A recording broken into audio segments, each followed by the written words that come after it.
बिस्मिल्लाहिर्रहमानिर्रहीम। जब भी मुहर्रमुल हराम का महीना आता है तो अपने साथ एक अलमनाक सोच, अलमनाक ख़यालात लेकर आता है। हम हज़ारों मील दूर बैठे अपने चश्मे तसव्वुर में करबला को सोचते हैं,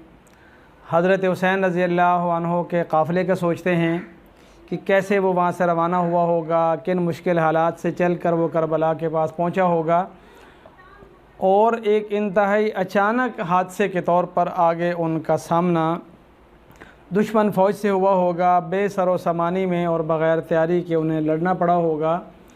उस वक़्त उन हज़रात के जज्बात क्या होंगे, एहसासात क्या होंगे, उनके फ़ैसले क्या हुए होंगे।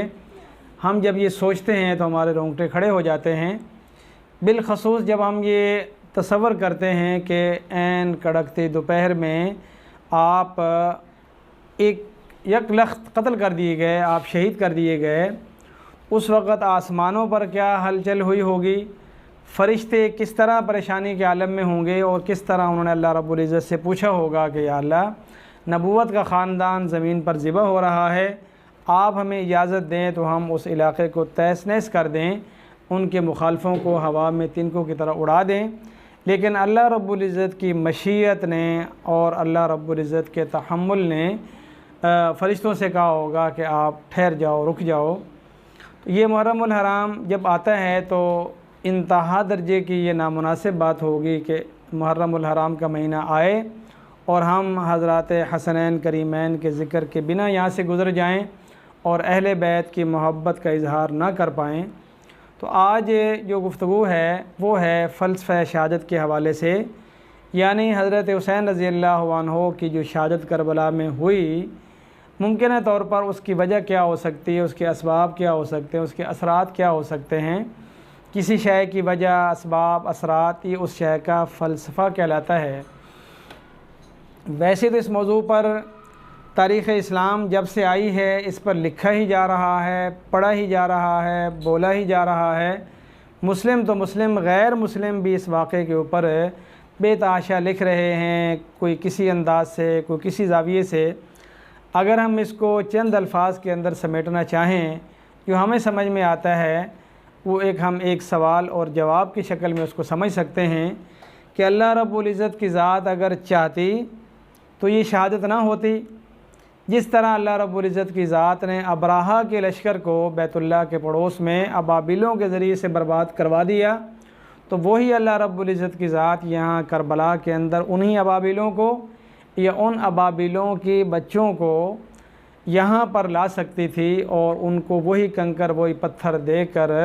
इस लश्कर को तहस नहस और बर्बाद किया जा सकता था, कराया जा सकता था। या फिर इसी तरीके से हम यूँ सवाल कर सकते हैं कि चूँकि नबूवत का ख़ानदान है, आम हालात या आम लोगों या दीगर मुसलमानों के और सहाबा कराम की मुआवनत के लिए अल्लाह रब्बुल इज़्ज़त ने जिस तरह बदर के मकाम पर फ़रिश्तों को उतारा और उन फ़रिश्तों को अल्लाह रब्बुल इज़्ज़त ने ज़िरा भी पहनाई, घोड़े भी दिए, असलहा भी दिया,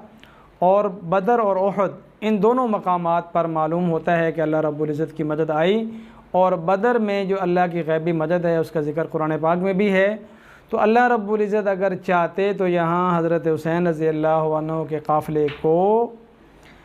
फ़रिश्तों की मदद देकर, घोड़े उतार कर, उनको असलहा देकर, ज़िरा पहना कर अल्लाह रब्बुल इज़्ज़त ला सकते थे कि आओ और नबी के नवासे और आपके ख़ानदान का तहफ़्फ़ुज़ भी करो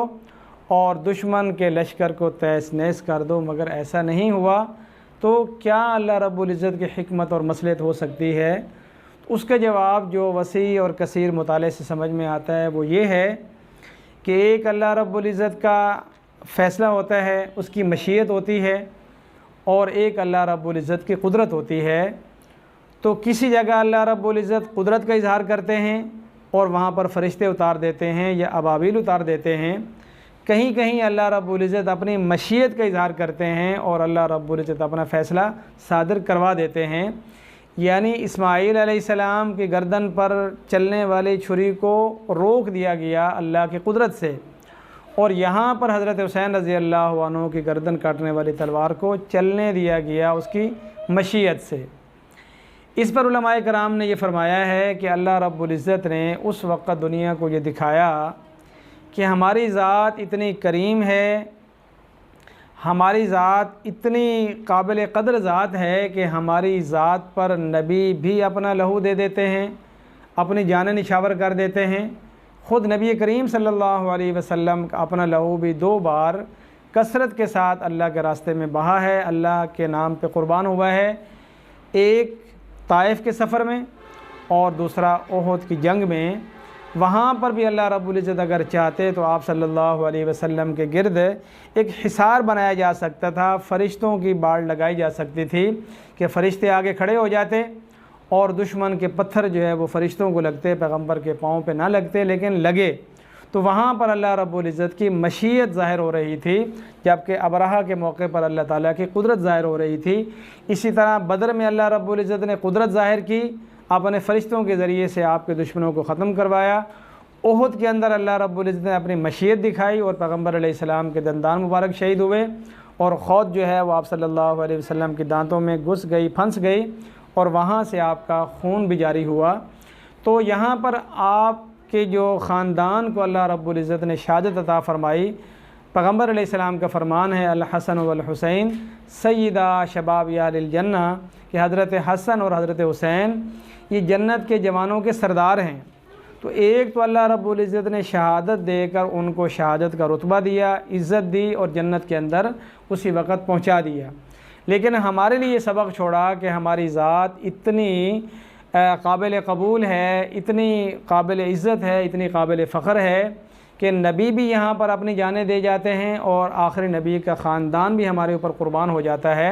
ताकि दुनिया के सामने ये सबक रहे कि अगर इस दीन की खातिर नबी का खून बह सकता है तो हमारा खून उससे ज़्यादा कीमती नहीं। अगर अल्लाह की रज़ा के लिए नबी का ख़ानदान अपनी गर्दन कटवा सकता है, शहीद हो सकता है, तो हमारी औलाद, हमारी नस्ल, हमारे बच्चे नबी के बच्चों से ज़्यादा कीमती नहीं। अगर अल्लाह रब्बुल इज़्ज़त ने नबी के ख़ानदान को अपने नाम पर कबूल फ़रमाया तो अल्लाह रब्बुल इज़्ज़त हमारी औलाद को भी अपने नाम पर कबूल फ़रमा ले। तो अल्लाह रब्बुल इज़्ज़त शहनशाह हैं, बेनियाज़ हैं, समद ज़ात है, तो वो अपनी मशीयत दिखाते हैं कि देखें हमारे नाम पर नबी अपने खून बहाते हैं, नबी अपनी गर्दनें कटवाते हैं और नबी का ख़ानदान जो है वो हमारे नाम पर अपनी जान दे देता है। आप में से कोई क्या अहमियत रखता है, क्या औकात रखता है, क्या हैसियत रखता है? तो ऐसा हो जाता है बस औकात के अगर किसी आदमी की बड़े बड़े आदमी बात मानते हों, उनकी महफ़िल में बैठते हों, तो छोटों के लिए इस बात में सबक होता है कि जब बड़े बड़े लोग वहाँ बैठ रहे हैं, बात सुन रहे हैं, समझ रहे हैं, तो हम तो उससे बहुत ज़्यादा कम हैं। तो यहाँ पर अल्लाह रब्बुल इज़्ज़त ने अपनी मशीयत दिखाई, दुनिया को बताया कि हमारी ज़ात इस कदर अज़ीम है कि यहाँ नबी, वली, ख़ानदान नबूवत अपना खून पेश करता है हमारी रज़ा के लिए। तो आप लोगों को अपना खून उनसे ज़्यादा महंगा, उनसे ज़्यादा क़ीमती या अपनी जानों को उनसे ज़्यादा अज़ीज़ नहीं समझना चाहिए। चुनाचे नबी के ख़ानदान की शहादत के बाद अब अगर किसी का ख़ानदान दुनिया में क़ुरबान होता है क़यामत तक, तो उनको इस पर कोई ज़्यादा अफसोस नहीं होता। वो कहते हैं कि कोई बात नहीं, अगर नबी के ख़ानदान को अल्लाह ने अपने यहाँ कबूल किया तो मेरा ख़ानदान भी कबूल हुआ तो क्या हुआ। तो ये चीज़ है जो इस शहादत के फ़लसफ़े से हमें समझ में आती है। बाकी उस वक़्त के हालात कैसे थे, वाक़यात कैसे थे, किस तरह आपने फ़ैसला फ़रमाया वहाँ तक चलने का और किस तरह आप पर दबाव था यज़ीद की खिलाफत का,